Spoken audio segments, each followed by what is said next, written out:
Thank you very much. Thank you.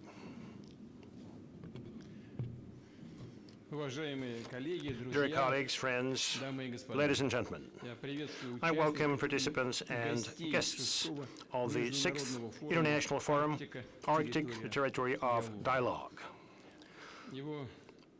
For the first time, it is hosted by Murmansk, the capital of the Russian Arctic, a hero city that today is on a fast development track.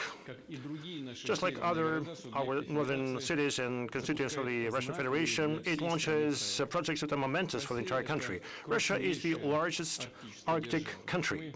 We have always been for equal cooperation in the region, including scientific research, biodiversity conservation, climate, emergency response, and obviously economic and industrial development of the Arctic.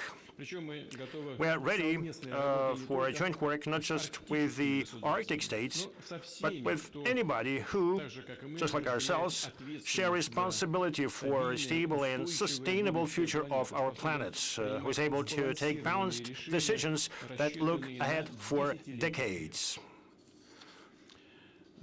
Regretfully now, international cooperation in northern latitudes experiences not the best of times. In the previous years, many Western countries started to head for a confrontation. They severed economic links with Russia. They seized scientific, educational, and cultural contacts. The dialogue on maintaining ecosystems of the Arctic shut down. In other words, politicians, party officials, including the members of the Green parties in some countries, tell their citizens, their voters, on the importance of maintaining the climate agenda and nature conservation. But in reality, they act differently. Let me remind you that for cooperation in the environmental field to prevent emergencies, of the polar circle and joint response, the Arctic Council was set up.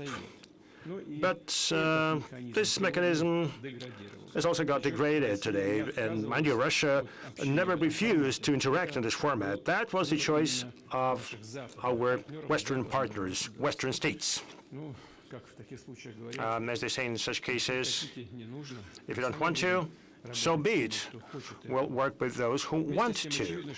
However, it's obvious that the role and significance of the Arctic, both for Russia and for the entire world, are growing.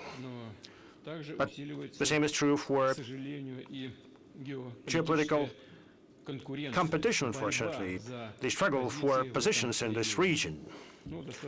Suffice it to say, well, and everybody knows about it very well, suffice it to say that the United States plans to support the accession of Greenland. It's only at first glance, it might be a surprise for anybody, and it would be a grave mistake to believe that these are just some eccentric talk of new American administration. Nothing of the kind. In fact, such plans were obvious back in 1860s. Back then, the U.S. administration considered the possibility of annexation of Greenland and Iceland, but this idea was not supported by Congress at that time. Let me remind you that by 1869, the American papers laughed at the purchase of Alaska. The deal was called a folly. Alaska was called an icebox. And polar bears garden of Andrew Johnson, the U.S. president at the time. So the suggestion to incorporate Greenland failed at the time, but now the purchase of Alaska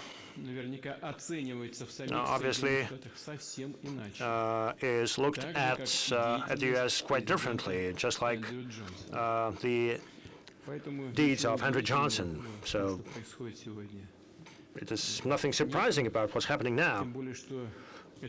especially since the story only started back then, but it continued later on. In 1910, a tripartite swap transaction was put together, bringing together the United States, Germany, and Denmark. The Greenland would go to the United States, but the transaction failed at the time. During the Second World War, the United States deployed military bases in Greenland to protect its from Nazis, prevent its capture by Nazis. But after the end of the war, the U.S. suggested to buy the island from Denmark, and just recently, judging by international history. So we're talking major plans, serious plans of the U.S. with respect to Greenland. And as I just mentioned, those plans have deep historic roots, and it is obvious that the United States will continue to promote their geopolitical, military, and economic interests in the Arctic. As to Greenland, I think this is an issue that concerns two states and has nothing to do with us. However, we are concerned with the fact that the NATO countries increasingly identify the far north as a foothold for possible conflicts. They do military exercises in these conditions, primarily using the forces of their new recruits, Finland and Sweden, and up to recently we've had no issues with them. So somehow they create these with their own hands. Why? No idea.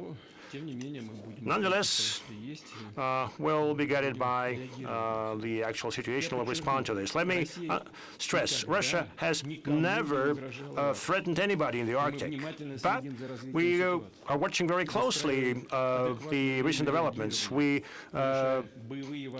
develop our response capabilities by enhancing our combat capabilities and upgrading military infrastructure. We will not allow any encroachment on the sovereignty of our country. We will safely protect our national interests. By maintaining peace and stability in the polar region, we will ensure long-term socio-economic development of the region and improvement of the standards of living of people living here and preservation of the unique environment. The stronger our positions, the greater the results, the more opportunities we'll have to launch global international projects in the Arctic with the participation of friendly countries. Friendly states, and possibly Western countries, if, of course, they demonstrate interest to joint work. I'm confident that the time for such projects will definitely come. Dear friends, the Arctic zone is responsible for about 1/4 of the Russian territory.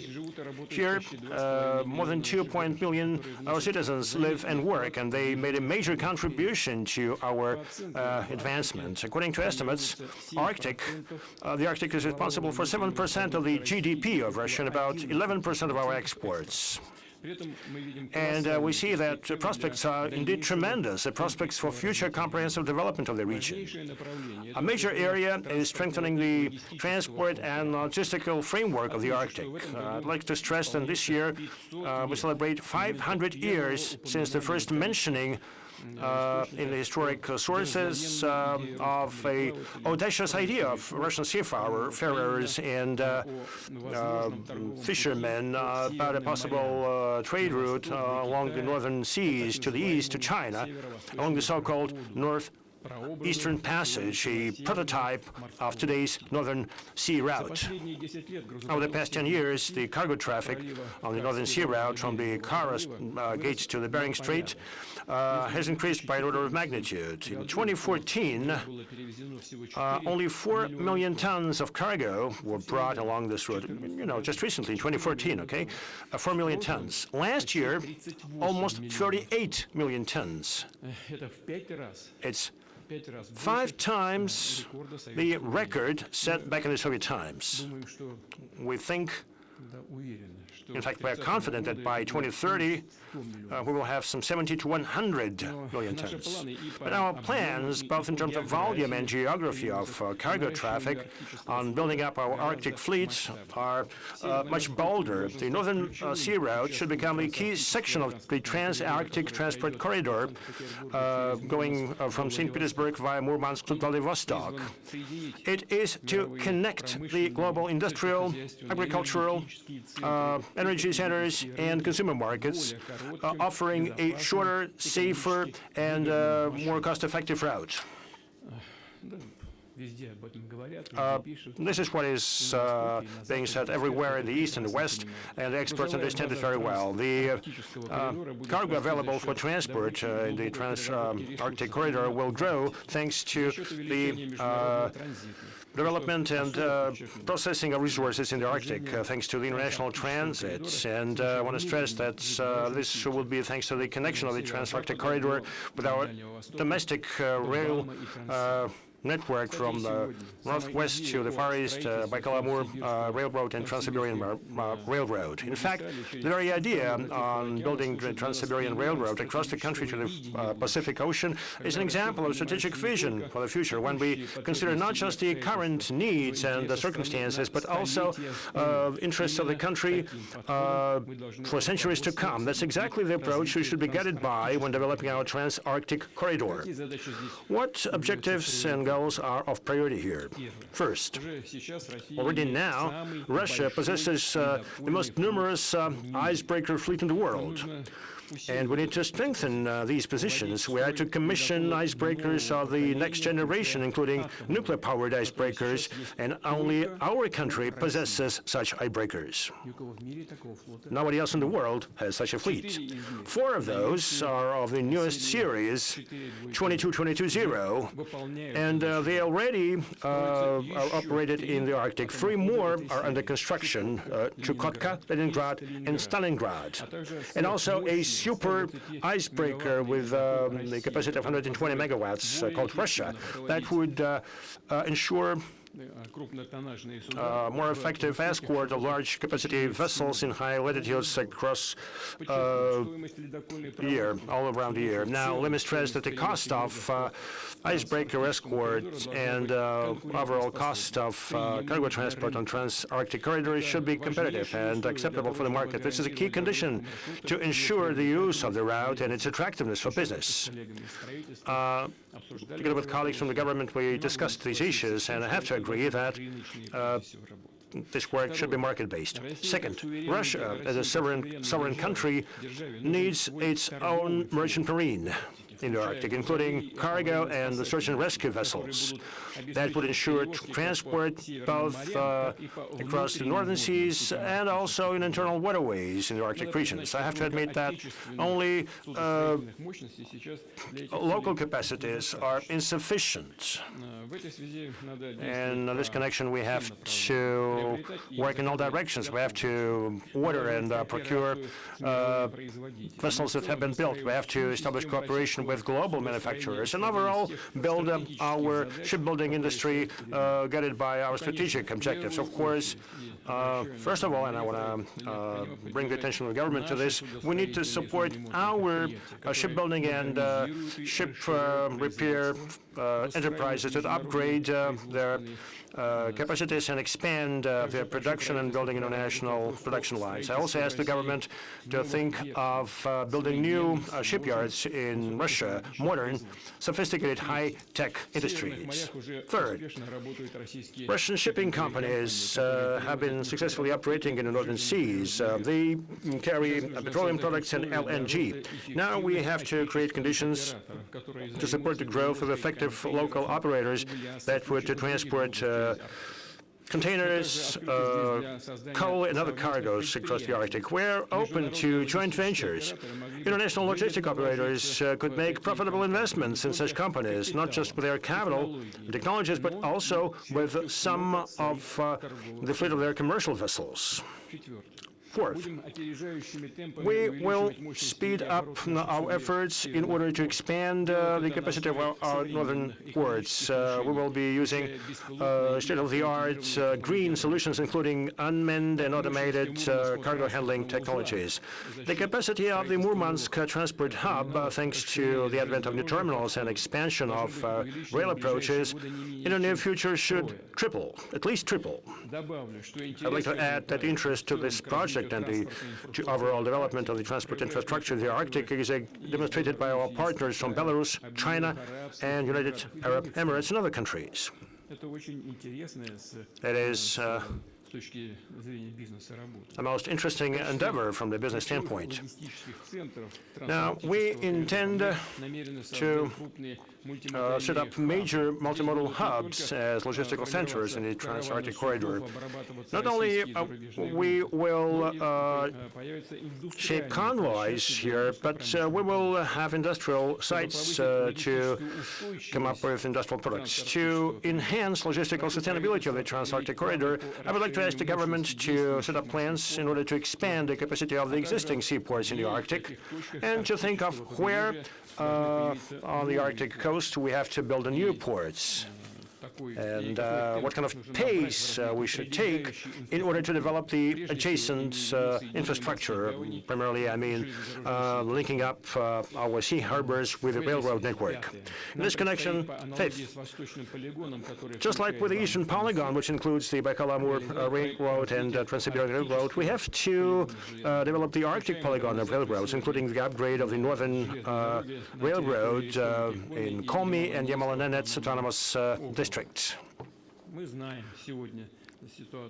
We're aware of the current situation with the Russian railroads development. We know what kind of challenges the company is facing.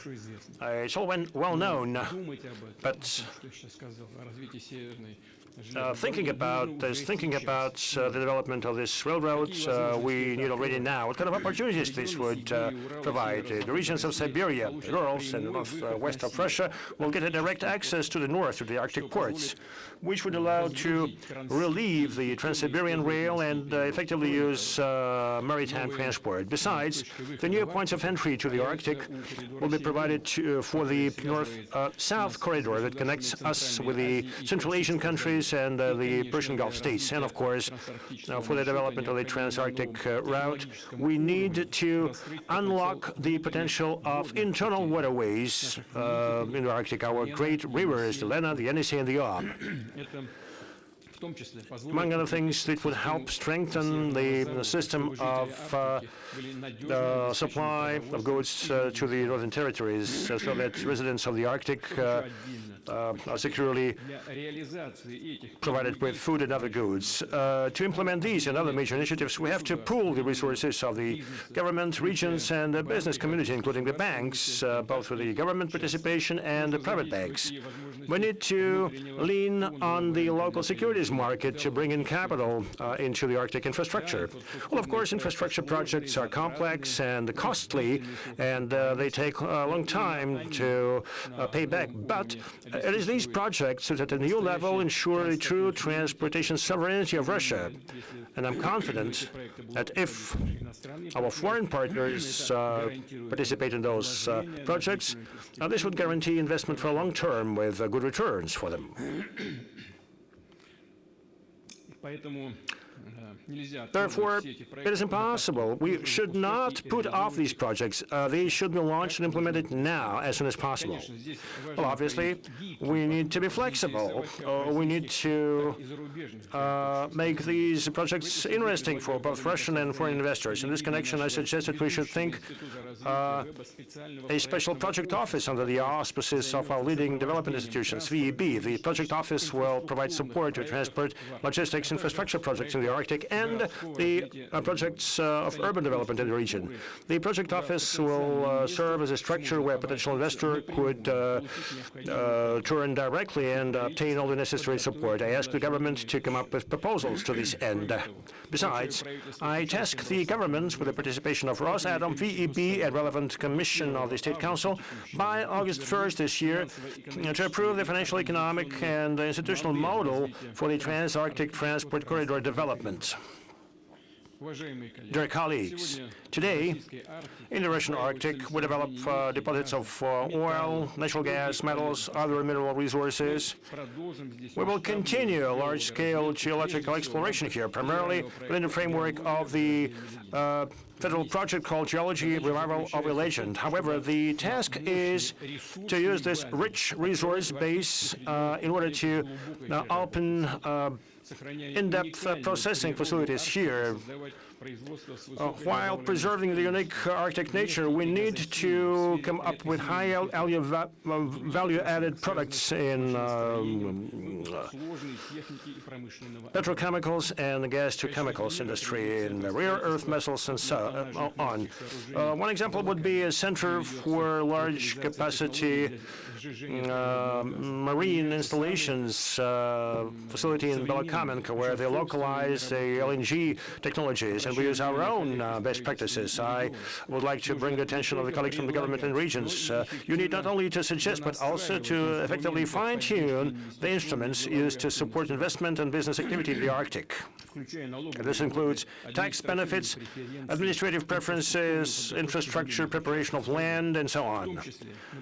Among other things, I remind the colleagues on the need to strictly meet the plans on gas infrastructure development in the Murmansk Oblast. It should be completed before the year 2030, so this task is still on.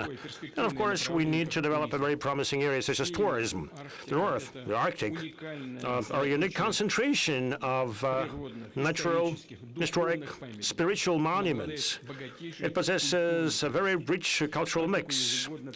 Annually, more than 1 million tourists visit the Arctic to get exposed to its landscapes, to see northern lights, to do some Arctic fishing and ride dog sleighs, and to travel to the polar archipelagos.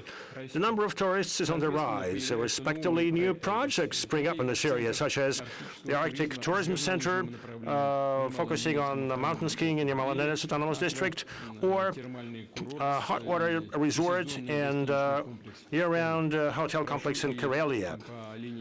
I'd like to ask the federal governments and the regions to support such initiatives that open up new facets of the Arctic, and they help boost interest to this region. I also suggest that we think of including it in a federal project called Five Seas and the Baikal Lake, the development of the touristic infrastructure at the White Sea. To open up the Arctic for the mass-scale tourism, accessibility becomes crucial, all the way from repairing and building roads to developing air transport. Let me remind you that we extended the subsidized air travel program for the Arctic cities. Last year, about 800,000 passengers availed of this opportunity. This year, the subsidized tickets are available for more than 70 routes. However, airports of the far north, especially small airports, are in need of revamping. In the coming years, within the framework of a relevant national project, we will upgrade 16 airports in the Arctic zone, including in Salikard, Arkhangelsk, Naryan-Mar, and Vorkuta. Overall, our objective is to maintain a well-developed system of airports in the Arctic, all the way from large and medium-sized airfields to small landing spots. This is also necessary to ensure the year-round accessibility of settlements and the operation of aeromedical evac units. Dear friends, a key integral goal of our plans is to improve the quality of life for people living here, to ensure modern conditions for the study and work, for leisure and bringing of children in this harsh region that lures people with amazing forests. On many occasions, I talk to people and northerners, and both those who were born here and who came here, tell me that the north lures people, and people have their hearts chained to this land. As you may know, master plans for the Arctic zone agglomerations are ready, and they span not only major cities like Arkhangelsk and Murmansk.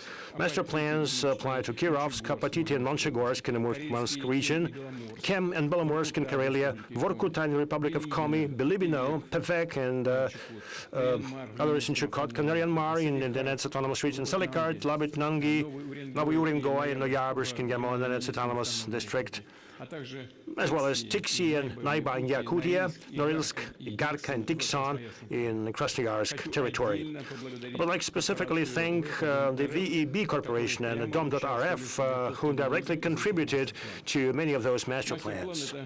A master plan is a comprehensive document of strategic and territorial planning. It's a long-term program of socioeconomic and spatial development for cities and settlements. We will use here state-of-the-art city planning solutions while maintaining the regional image of such settlements. And we will be guided by the suggestions of the residents and CSO, including those of indigenous peoples of the north. I'd like to remind the government that we need to accelerate the approval of the Arctic Master Plan implementation timeline. We should think about how to finance them. Also, we should think of a separate Arctic sections in our national projects and to launch a mechanism to bring in business community, strategic investors who work in the Arctic to help implement those master plans or want to work here. Also, I'd like to ask you to think about setting up a special centers of excellence where municipal and regional officials would upgrade their skills in terms of urban development. They would be exposed to the best practices in master planning. Now, we've launched the national competition on creating comfortable urban environment. The winners are eligible for budget support. Now, I suggest that we should provide additional allocation under this competition from the federal budget. We've just discussed this with the colleagues from the government and the Ministry of Finance. I will not give you the ultimate figures, but this allocation should be set up and such support should be provided, so that the colleagues addressing these objectives would have more opportunities to beautify their embankments, develop their walking areas, build playgrounds, parks, and so on. And separately, I'd like to ask the government to extend the program for the military stations innovations, restricted access administrative units where our military and their families live. Such a renovation program should be active at least up until 2030, with the annual financing from the federal budget of at least 10 billion rubles. I would like to stress that this is also linked to the strengthening of our military component in this region. The strength of the military will be increasing here. One of the objectives of the master plans and renovation program is to identify where new industries and jobs would appear, including those related to the Trans-Arctic corridor, where schools and kindergartens, polyclinics, hospitals, roads, and communication networks would be built and housing would be erected. The Ministry of Defense, together with the Ministry of Construction and regional authorities, should address all these issues facility by facility, so that we understand what exactly the resources that we need and what are the timelines that are required to support this. One specific feature of Arctic is that the construction is done on permafrost. And this obviously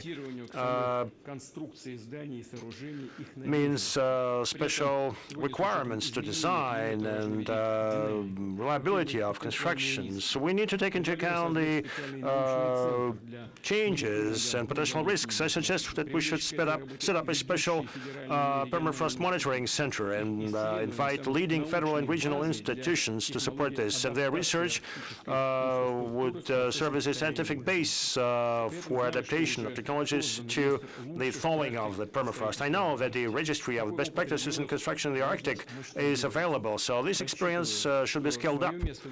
I expect that the idea of Arctic multifunctional centers would also be reflected here. That is, when social administrative entities, sports facilities, and services are located under one umbrella within one building. building, so to speak. And obviously, we should be guided by the opinions and demands of the citizens, people living in the north. You know, people directly state that in the Arctic cities and settlements, they lack the so-called service economy. In other words, facilities for leisure, for family entertainment, culture and education events, and this segment must be developed. We should encourage the entrepreneurial initiative here. We have a special program to support SMEs in the far north regions. It's important to boost its effectiveness. And I would like to ask the government to adjust the parameters of the program and also to expand the list of industries that the initiative cover. We should provide additional opportunities for small companies to bring in soft loans. I would like to say a few words separately on healthcare. Availability of healthcare in the north objectively is lower compared to the central part of Russia, especially in remote settlements. I would like to ask the government to come up with a special mechanism to finance healthcare. In order to preserve health of residents of the north, we have to employ digital technologies. We are to equip mobile culture units with AI-enabled instruments that would help remotely test human health and diagnose conditions and come up with treatment recommendations. Another sensitive issue for the Arctic and its residents is environmental well-being. Let me remind you that our first forum, what was initiated by the Russian Geographic Society, announced the so-called big cleanup of the Arctic. The idea was to clean up the Arctic from scrap metal, fuel and lubricants, residues and waste. The project, launched by the Russian Geographic Society with the participation of the Ministry of Environment, brought together thousands of volunteers and CSOs, and we will continue this effort. We will ensure a comprehensive preservation of the Arctic zone of Russia, including addressing of such a major issue as cleaning up of the sea districts from sunk boats and ships. Of course, money is needed for that, and I ask the government to think about it, including the issues of financing by year. We will remove technology waste and do remediation for such territories with a focus on improving the situation in cities and settlements. We will do the so-called revitalization of abandoned territories, facilities and lands. We will be thinking about their reuse for the benefit of residents of the Arctic cities. In fact, we pay our dues to the Arctic, but we may not pile up new debts with respect to its unique nature. Taking into account the plans for economic development of the region, it's important to strike a balance between using natural riches and environmental preservation. In order to test new environmentally efficient technologies in the polar Ural and the Malanenets Autonomous District, we plan to set up a scientific and educational station, Snezhinka, Snowflake, by the end of 2028. Here, an international team of researchers and academics would test green technologies for the Arctic in the field. They would think about their application for livelihoods, telecoms, medicine, and industry of new materials. Dear colleagues, the Arctic is a territory of tremendous opportunities for specialists in any profession, for entrepreneurs, for the youth, for families who have lived here for generations or who moved here recently and plan to settle here to buy or build their own home. We have extended the Arctic mortgages program by 2030. The mortgages are provided at 2% per annum. We came up with softer conditions for borrowers, say teachers and healthcare professionals, are relieved from the length of service requirements. Now, the participants of the special military operation and employees of the military-industrial complex are also eligible for this program. Now, dilapidated housing is another major issue for Northerners, and I would like to ask the government to come up with a plan to address this issue by September 1st, and this plan should span at least 10 years.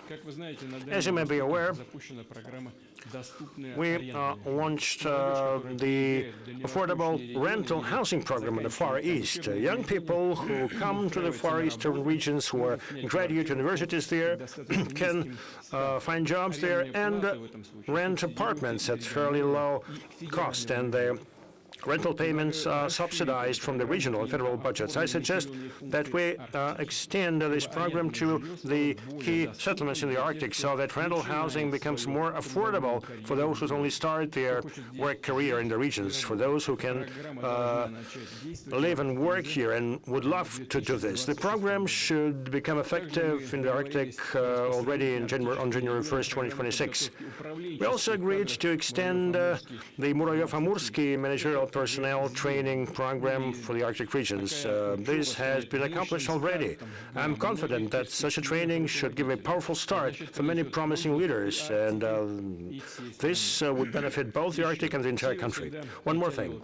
The North has always been a magnet for bold people, true leaders. One of such devotees, enthusiasts, is the renowned researcher, polar explorer Artico, and I suggest in his memory to set up special grants targeted to support young initiatives within the framework of environmental, educational, and scientific projects in the Arctic.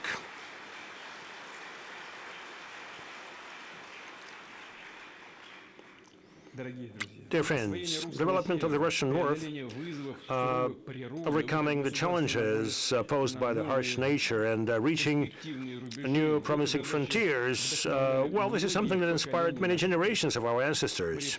Seafarers and Novgorod merchants of the medieval times, explorers of the Arctic of the 16th and 17th centuries, industrialists of the 18th and 19th centuries, scientists, polar explorers, engineers, workers of the Soviet Union, and companies of the modern Russia who launched major Arctic projects in the beginning of the 2000s. And today, North is at the fore of development.